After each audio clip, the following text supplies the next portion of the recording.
اعوذ باللہ من الشیطان اللعین الرجیم یحذر المنافقون ان تنزل علیہم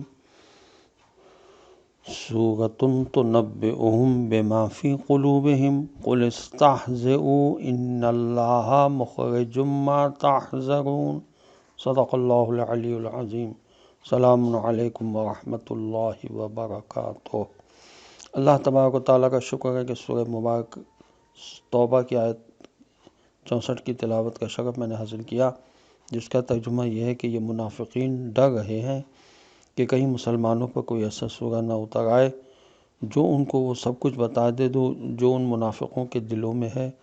آپ صلی اللہ علیہ وسلم ان سے فرما دیں کہ اچھا اڑاؤ مذاق، اور یقیناً اللہ بھی ان تمام باتوں کو تمہارے دلوں سے باہر نکال کر تب بتا دے گا جس کے بتائے جانے سے تم ڈرتے ہو۔ اس آیت کا شان نزول یہ ہے جو تفسیر صافی میں لکھا ہے کہ خدا کا منافقوں کو خطاب کر کے یہ فرمانا کہ حقیقت یہ ہے کہ اللہ اس چیز کو ظاہر کرنے والا ہے جس سے تم ڈرتے ہو۔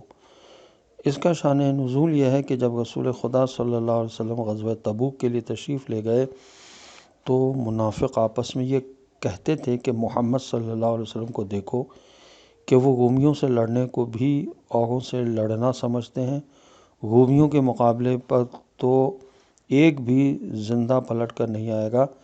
پھر ان میں سے کوئی کہتا تھا کہ ارے کہیں ایسا نہ ہو کہ جو کچھ ہم باتیں کر رہے ہیں یا جو کچھ ہم تمنا کر رہے ہیں اس کو خدا محمد صلی اللہ علیہ وسلم کو خبر نہ دے دے اور اس کے بارے میں آیتیں نازل کر دے۔ یہ سب باتیں وہ کر ہی رہے تھے کہ حضور اکرم صلی اللہ علیہ وسلم نے حضرت عمار یاسر کو حکم دیا کہ تم ان کے پاس جاؤ۔ عمار گئے اور پوچھا کہ تم لوگ کیا بکواس کر رہے تھے؟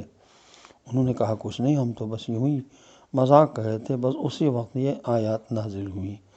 تفہیم القرآن میں لکھا ہے کہ اصل میں منافق اگرچہ رسول صلی اللہ علیہ وسلم کو دل سے سچا تو نہیں مانتے تھے، مگر ان کو بار بار اس بات کا تجربہ ہو چکا تھا کہ آپ صلی اللہ علیہ وسلم کے پاس ضرور کوئی ایسا فوق الفطری ذریعہ ہے جو آپ صلی اللہ علیہ وسلم کو پوشیدہ باتوں کی خبر دے دیتا ہے، اسی لیے ہماری شورشوں کی خبر آپ صلی اللہ علیہ وسلم کو ہو جاتی ہے۔ تفسیر فصل الخطاب میں علامہ علی نقی صاحب نے لکھا ہے اس آیت کے ذیل میں کہ مگر ان کا یہ ڈرنا بھی مذاقاً یا تفریحاً تھا، حقیقی نہ تھا۔ اسی لیے خدا نے فرمایا کہ یہ تمہارا مسخری کا خوف حقیقت بن کر رہے گا، اور ایسا ہی ہوا کہ وہ خود مذاق بن کر رہے۔ تفسیر جساس میں لکھا ہے کہ ایک مطلب یہ بھی لکھا گیا ہے کہ یہ خبر امر کے معنی میں ہے، یعنی ان کو ظاہر کر دو جسے منافق چھپا رہے ہیں۔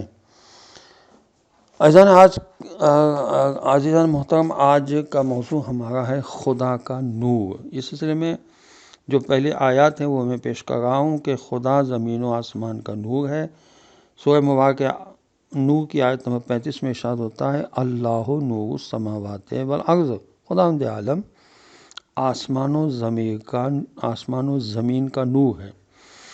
انبیاء علیہ السلام کے بھیجنے کا مقصد لوگوں کو نورانی بنانا تھا۔ سورہ مبارک ابراہیم کی پہلی ہی آیت میں ارشاد ہو رہا ہے کتاب انزلناہ الیک لتخرج الناس من الظلمات الی النور، ہم نے اس کتاب کو تمہاری طرف بھیجا تاکہ لوگ تاریکی سے نکل کر نور کی طرف آ جائیں۔